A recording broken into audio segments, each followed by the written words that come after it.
Hello my lovely student, this is Mansi. Welcome back to the channel. We are on the 15th question of exercise 12.3. The question says in figure 12.33 ABC is a quadrant of a circle of radius 14 centimeter.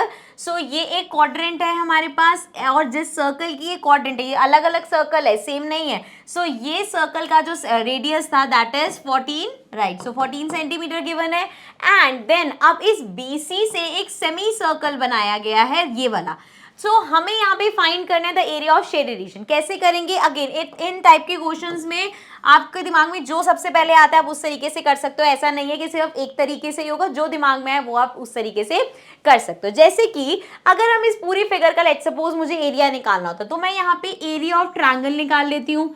Area of triangle निकालूंगी तो मेरे पास ये सारा part आ जाएगा. ठीक है, then मैं निकाल लेती हूँ एरिया ऑफ सेमी सर्कल. सो मेरे पास ये पूरी फिगर का एरिया आ गया. लेकिन अब मुझे यहाँ पे ना तो ट्राइंगल का एरिया चाहिए ना ही ये वाले पार्ट का एरिया चाहिए. सो मेरे पास अगर इस पूरी फिगर का एरिया है, ठीक है, मैं इसको रब करती हूँ. नाउ ये हमने देख लिया, इस पूरी फिगर का एरिया निकाल दिया हमने, ट्राइंगल का एरिया प्लस सेमी सर्कल का एरिया.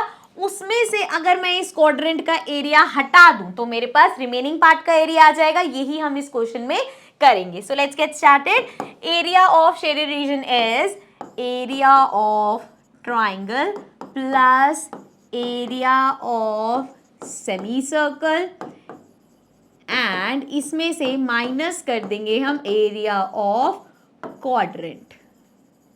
ठीक है, सबके फॉर्मूलेज लिख लेते हैं देन देखेंगे हमें अगर कुछ निकालना होगा तो वो निकाल लेंगे. एरिया ऑफ ट्राइंगल, अब जो ट्राइंगल है क्योंकि क्वाड्रेंट है तो ये 90 डिग्री का एंगल होगा. दैट मीन्स हमारे पास क्या है, राइट एंगल ट्राइंगल है. Simple half base into height, ये फॉर्मूला लगा देंगे. Plus area of semi circle, semi circle का एरिया क्या होता है, पाई आर स्क्वायर इसका हाफ. ठीक है, अपॉन में 2 जैसे मर्जी लिख सकते हो. एरिया ऑफ क्वाड्रेंट होता है 1/4 into pi are square.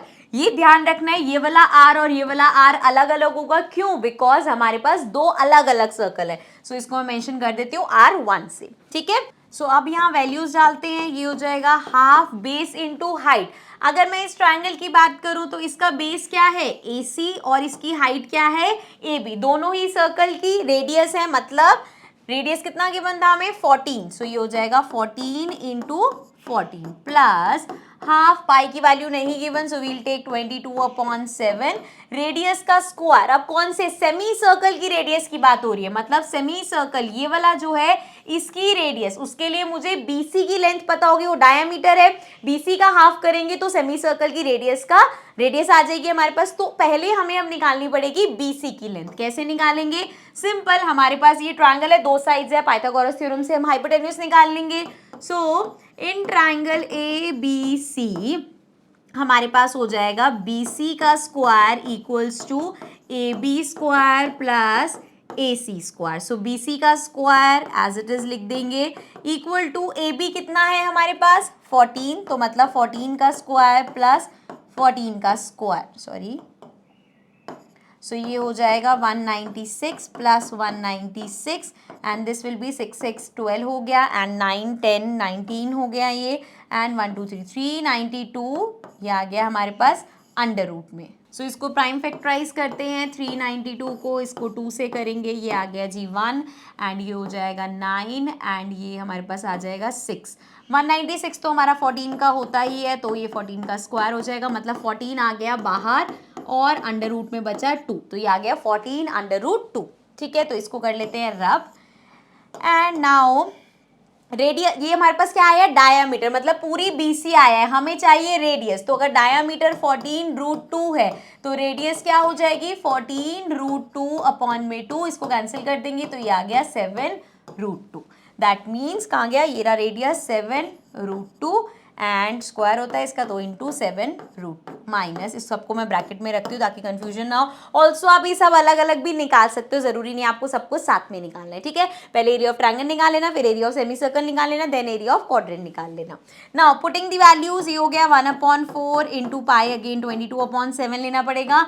Are square, अब क्वाड्रेंट की बात हो रही है, क्वाड्रेंट हमारा ये वाला है तो मतलब उसकी रेडियस तो हमारे पास है ना 14, तो ये हो जाएगा 14 इंटू 14. सो इसको कैंसिल करते हैं, ये हो जाएगा 2 आ गया हमारे पास, इसको कैंसिल करेंगे, ये भी आ गया 2, फिर से करेंगे तो ये आ गया 11, ठीक है, बाद में मल्टीप्लाई कर लेंगे। यहाँ पे देखिए तो 7 से 7 कैंसिल हो जाएगा, 2 से ये कैंसिल हो जाएगा, बचा 11, इधर देखिए तो ये हो जाएगा 7 से कैंसिल। तो अब मैं सारा यहाँ पे कैलकुलेटर से मल्टीप्लाई करूंगी, लेकिन आपको कैलकुलेटर यूज नहीं करना, ठीक है ना, आपने खुद कैलकुलेशन करनी है। सो 14 × 7, ये तो सिंपल ही है, 98 हो गया, प्लस वी हैव 7 इंटू, यहाँ पे क्या होगा, 7 into 11 is 77 and √2 into √2 is 2, तो 77 into 2 which will be 154 and इसमें से हमें माइनस करना है, क्या बचा यहाँ पे, ये सारा कट हो गया, नहीं, 14 इंटू 11 बचा, सो 14 इंटू 11 इज 154, लो जी ये दोनों तो कैंसिल हो गए, तो हमारे पास बचा 98, ठीक है। So this is the answer, shaded region का एरिया होगा 98। अगेन आपको अगर किसी और कोई और दिमाग में चीज चलते है कि इन दोनों को कॉम्बिनेशन करके ये माइनस कर लेंगे, ये प्लस कर लेंगे, तो आप ऐसे कर सकते हो। Okay, so this was the 15th question of exercise 12.3। Now will move to the next question, but in the next video, so I will see you in the next video. Till then take care and bye bye.